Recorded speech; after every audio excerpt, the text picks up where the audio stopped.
Anyways, let's get into some content for today. Let's get into some competitive content, shall we? That's what we all are here for anyways. Let's prepare further for the next YCS. Let us think about what is gonna happen after Photon Hypernova. Now, I have two options here for you, chat. We're gonna do both today. You're gonna get a hand trap tier list and you're gonna get a board breaker tier list. As usual, when the format changes, we do these. Which one you want first? I'm gonna let you decide. All right, hand traps. Hi, future me. Yeah, exactly. That's how it works. Hello, YouTube. Welcome to a hand trap discussion video on basically the situation of hand traps post Photon Hypernova, and if you want to play hand traps, which ones you want to play. I've done it a little bit differently as I've done it in the past, even though the last one is quite a few weeks or months ago, because there hasn't been that much changing with tier 0. I haven't really felt inclined to make an updated version of this with how it's been going in the format. But now with Photon Hypernova, we do actually have a strong deck entering the format with Kashtira and some changes to the other decks. So I felt like it was time to reevaluate some of these hand traps. We're going to look at them in the following categories, which I've also changed up a bit because I feel like it makes sense this way. We're going to evaluate them by the S tier is cards that are strong enough that you can definitely main them and they're going to perform really well. The A tier is for cards that are solid and good enough to play in the main deck, depending on certain variables, right? Whether you want like extra hand traps or whatnot. They're not your first go-to choice, but they're okay to main deck. The B tier is for cards that are definitely strong in the format, but not good enough against enough decks so that you can like main deck them, but you can definitely play them in your side deck, or you probably should play some of them in your side deck. And the C tier is like cards that are like definitely not good enough to main deck, most likely, but are definitely like considerable if you want to side them. Maybe there's better options, but you can definitely think about it. And then I've added two tiers down here, one in the experimental tier, which I'm not even sure if there's any hand traps that I would like to put in here, but they're like hand traps that you could experiment with if you want to. Maybe it works, maybe it doesn't. And then mediocre is the ones that I don't recommend playing. Now, what I've done this time, because I have noticed with these in the past, is that sometimes we end up talking about weird hand traps for way too long. I have stripped it down to just the most relevant ones, in my opinion. And as we do it with the meta tier list, I'm going to give you guys the opportunity to comment in the YouTube comment section a hand trap that I maybe missed, right? That I didn't deem impactful enough. Maybe I missed something. I'm going to let you know what I think about it in the YouTube comments as always. I'm going to be referring to the meta game that I talked about in my meta tier list, which we recorded already. And when this video comes out, it should already be up on YouTube. So there's going to be a link to that in the description down below if you want to know what I think about the format in general, right? Which decks are going to be good. Without further ado, let's get into it. Hand traps in general in this upcoming format are in an okay position. They're good against some of the decks, but they are also in a kind of a weird spot for the most part, because some of the decks in the next format are not that weak to hand traps. Ash Blossom is a card that I feel like there's almost never going to be a format where Ash Blossom doesn't go at least here. I am hesitant to put it higher than that because it feels like a very solid card in every matchup, but it doesn't feel amazing against Tearlaments and the Kashtira. It's okay against Kashtira because it just stops one of their effects, right? But if they just have the right extender, which they have a lot of different extenders, then it doesn't really do anything, right? Like if you end up ashing the Fenrir and they already have the monster that they wanted to add, or they have another copy of the field spell, then it's not very good. Ashing Unicorn is always mediocre because that's just going to trigger and look at your extra deck. Ashing Papias is okay, but only if they didn't start with Unicorn, so that's not great. Ashing the field spell doesn't feel awesome because if they already have a starter monster, then it doesn't help. It's just very vulnerable. It's not a bad card because at worst it's going to trade 1-for-1, but you don't really want to trade 1-for-1 against a deck that has so many strong one-card combos, right? It's solid against tier, I think, overall, especially on Sharon. I think people heavily underestimate the impact that Ash on Sharon has because it takes away the mill 3, it takes away the discard, and it takes away the level 4 on the board for the moment. So Ash Blossom's definitely okay against tier. It's strong against Flunder, but overall, I think it's at the top of the okay to main deck category, right? Your deck might want to play Ash Blossom, but your deck also might want to go for like not a hand trap in this spot at all. Maybe it wants to play a board breaker instead because that's better on average. I've combined all the Bystials into one this time. Last time I split them up into the different ones because, I mean, to be fair, Magnamut is significantly stronger than the other ones, but as it's shown in the last format, most of the Bystials are being played as one package, right? So they kind of are all their own thing. Of course, in the current format, Bestials are pretty much here. Because they are super strong against tier, pretty much the best cards you can have in your deck against tier elements, both going first and second. They are amazing. And they are also good against the arguably second best right now, which is Sprite. The only downside to Bestials is that they are not good against Flunder. That is the only downside in the current format before Hypernova. They're even good against almost any of the rogue decks, right? Almost any of the rogue decks, barring like Medolches or maybe Sword Soul, but even there, you'll find spots for it. Banishing an Ashuna with a Magnamode is still a very, very good interaction. Okay, yeah, Naturia, fair enough. But for the most part, most of the decks that you see that Bestials are going to be good against, let it even just be beat sticks. Against Sprite, you don't even use these as interruptions. You just use them to bait out their stuff. You just go battle phase, attack over Elf, attack over Toad, force them to negate, force the smashes. It's really good. Now, what changes after Photon Hypernova? And there's a couple things. I will say Bestials are getting weaker in Photon Hypernova for multiple reasons. The first reason is Kashtira entering the metagame. We've talked about Kashtira before.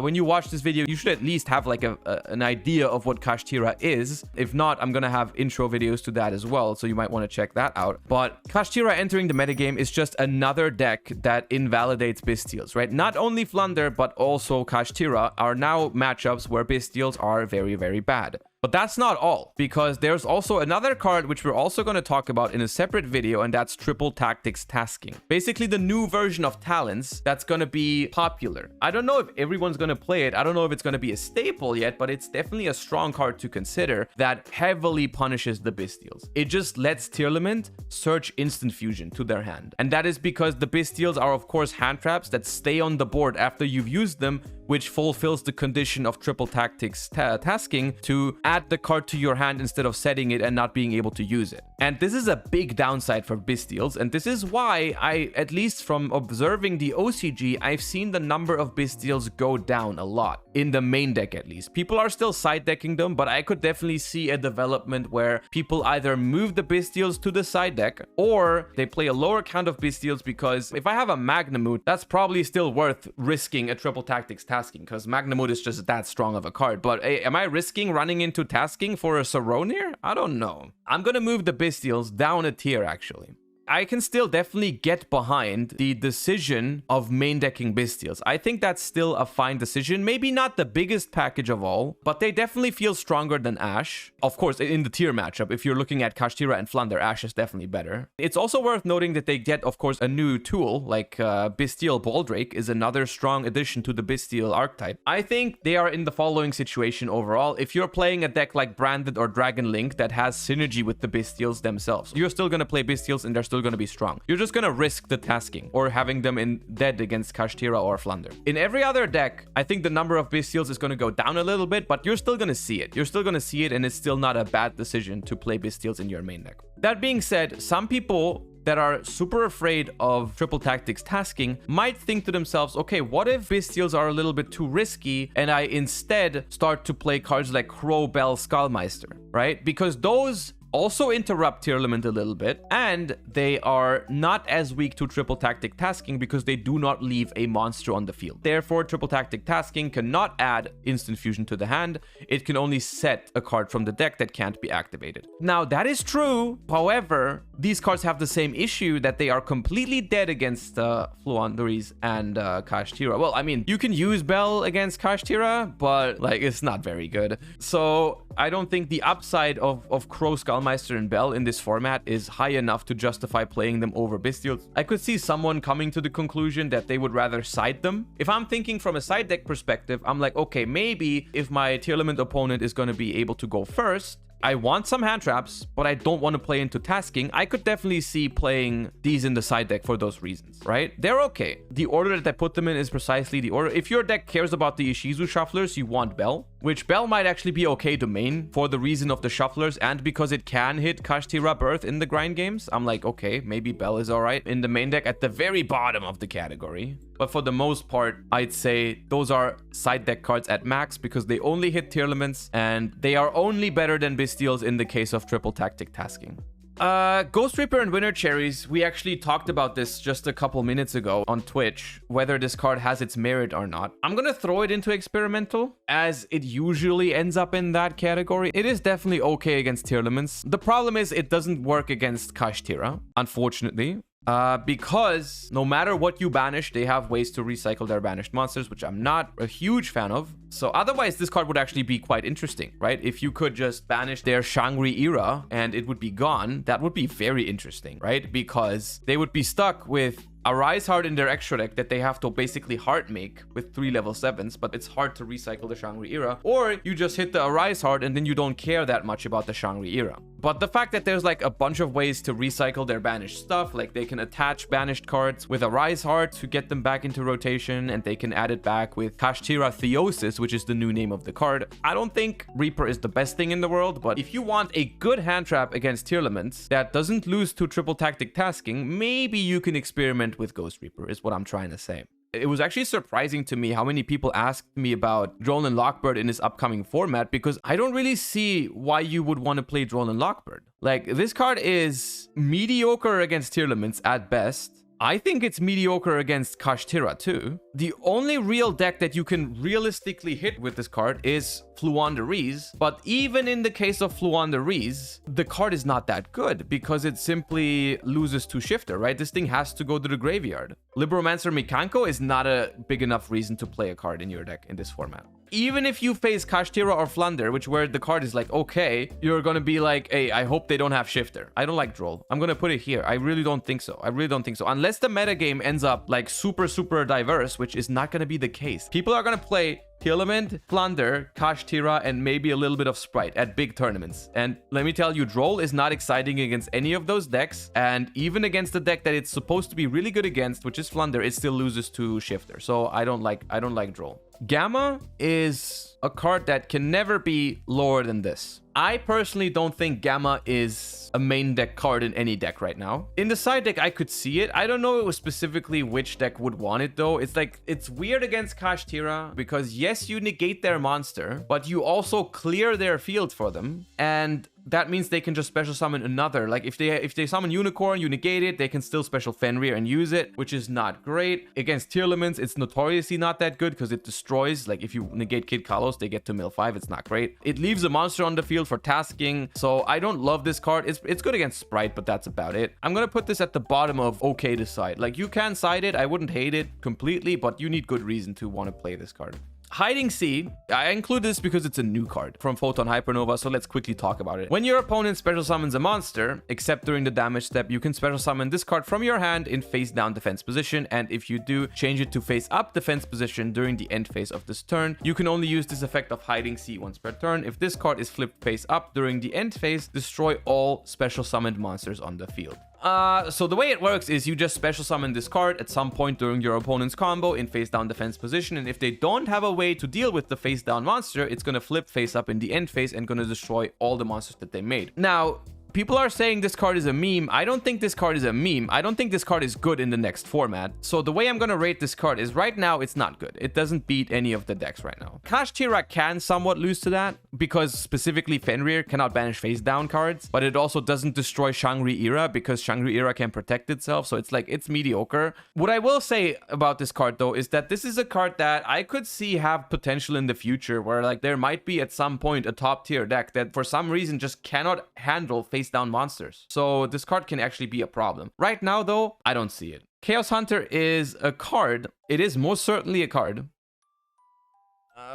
This card is only good against Kashtira. It's not good against anything else. But against Kashtira, the card isn't bad because you're just going to special summon it. We're going to stop them from banishing, which stops a bunch of their interactions, stops Diablosis, Fenrir, Unicorn, Rise Hard, Arise Hard. It stops a lot of the things that they do, but there's probably better cards against Kashtira and you can't really cite it in other matchups. I still don't think it's terrible to consider it. Like, it can be okay, especially if you're playing like Ishizu tier and you play like a large number of Agido and Kelbeck. If you go second and you open Chaos Hunter plus Kelbeck or Agido, the game is over. You can side it in the Ishizu mirror. I mean, you could side it in the Ishizu mirror to discard Modora or Keldo to interrupt them. Yeah, maybe. It's like a little bit of a gamble side deck card, I feel like, but it's not terrible. It's definitely not mediocre or bad in the matchups that it goes in. It's like, it's playable. Okay, we reached the effect negation portion where we're gonna choose our first card that I'm convinced is a very strong main deck card. I think if you're going into the next format and you want to specifically play one hand trap in your deck, probably Imperm is the choice, because Imperm is good against Flunder, good against Kashtira, good against Tier, and by good I mean like solid. It's not like game-breakingly strong, but it's a good hand trap in all the 3 matchups, even in every rogue matchup. It doesn't get hit by Called by the Grave, Triple Tactics Talent, Triple Tactic Tasking. It's good as a 6th card. If you don't draw a hand trap in the first 5, they make a board. You draw Imperm as a 6th card. That can help you out. Overall, I think by far the best hand trap in this list, and definitely belongs in the strong in the main deck category. Effect Veiler goes here maybe. It's basically Imperm, but a lot worse because it doesn't have those advantages, right? It doesn't work as a 6th card. It plays into Talents. It plays into Tasking, even though it doesn't leave a monster on the board, but they can still activate the Tasking. It loses to Shifter. It's just a little bit worse. Not even a little bit. It's a decent bit worse than Impermanence, which is why I'm going to throw it in here. It's definitely okay to play it. If you already play Impermanence and you just want more cards that are kind of like Imperm, even though a little bit worse, but you just want more of it, you can consider Effect Veiler. Another card that you can consider is Mourner. Mourner is actually not much worse, or maybe even better than Effect Veiler in the upcoming format. Mourner works under Shifter, which is why some people in the OCG have been playing this. Also, it does some damage, I guess, in some matchups, which is relevant sometimes. Of course, this one is much weaker against Flunder. I think both Mourner and Veiler are almost the same power level. If you expect more Kashtira, you probably want to prefer Mourner. If you expect more Flunder, you want to prefer Veiler. That's pretty simple. Against Tier, they both do pretty much the same thing. You're just trying to hit the Kid Kalos. The cool thing about Mourner, though, is if you hit the Kid Kalos and it then goes to the graveyard, you inflict damage. And that's it for the monster negation hand traps. And then we have Lancea, which is another card that I think is okay to side. The cool thing about Lancea is that it's basically a little bit weaker version of Chaos Hunter against Kashtira, but it hits Flunder too. So if you're looking for a card in the side deck that hits both Flunder and Kashtira, and you're looking for a hand trap specifically, you don't have that many options because most hand traps are actually either good against Flunder or against Kashtira. So Lancea being a nice little middle way thing is interesting.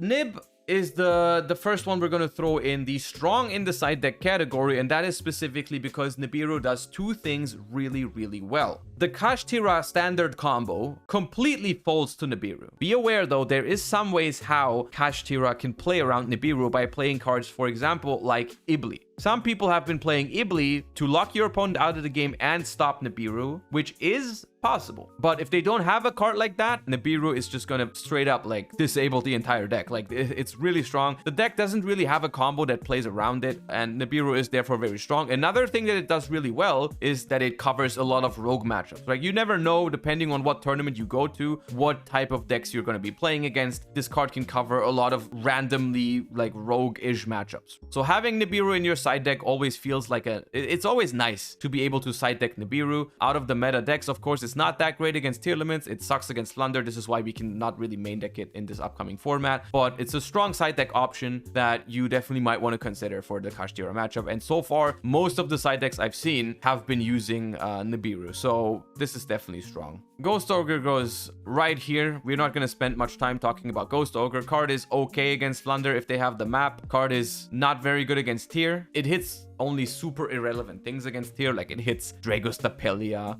Redoer, Perlorino Pop. Like that's not good enough. That is not good enough. And a card that is so bad against the top meta deck and not even that great in the other matchups is not worth playing in this format, unfortunately. There might be a time for Ghost Ogre at some point, but this is not it. And we've saved the best for last. This was not intended, but this is just the order they dropped in. Shifter. People are always complaining about Shifter, so I mean, you might think it's the most obvious thing to just throw it in the main deck. The one thing that I want to say about Shifter is that I think Shifter from last format into this format becomes a little bit worse because of Kashtira just being another deck that doesn't care about Shifter, right? That does not mean Shifter becomes bad. It just means Shifter becomes less of a tool for every deck. Like what I mean is there's been a couple of decks that just played Shifter in this last format, like Sprite, for example, where Sprite didn't like to be under Shifter, but against tier, it's way better for you to be under shifter than not to be under shifter. So you just accepted that. And that's why you still splash shifter in some other decks. I think that is going to go down a little. The decks that don't care about being under shifter are still definitely going to play shifter. Kashtira and Flunder, for example. Those decks absolutely want to play shifter, and it's very strong, even though it's dead in the mirror matches or like Flunder against Kashtira matchup. You would still definitely want to play the card, and it's very strong. Like, absolutely play shifter in those decks. In decks like Sprite that maybe wanted to play shifter but weren't always sure, I don't think you're gonna see it in the main deck anymore, but still overall strong in the main deck. And this is surprisingly already all of the hand traps that I felt like were worth talking about. And what you notice is that there's not that many hand traps that I feel like are worth main decking, really. Some are okay to main deck, some are even strong in the main deck, but for the most part, the upcoming metagame, I feel like, is a little bit weird for hand traps, which is what I said in the beginning. Don't say Dogwood mod check. Why would I rate Dogwood? Dogwood is good if there's a couple minutes left on the clock, but in general, it's not a good card. So like, that's obvious. But as always, we're gonna talk about the alternatives to hand traps, which are board breakers, in the next tier list. Also, as always, if you feel like there's a hand trap that I missed that you want to know about, leave a comment down below. Without further ado, I hope you enjoyed this. I hope this was insightful. I hope this helps you prepare for your upcoming events, whether it's locals, regionals, YCSs, whatever. If you did enjoy it, I would really appreciate if you subscribe to the channel, left a like on the video, or even a comment down below. Without further ado, I'll see you next time. I hope you enjoyed watching and have a great rest of your day. Bye bye. Say goodbye to YouTube.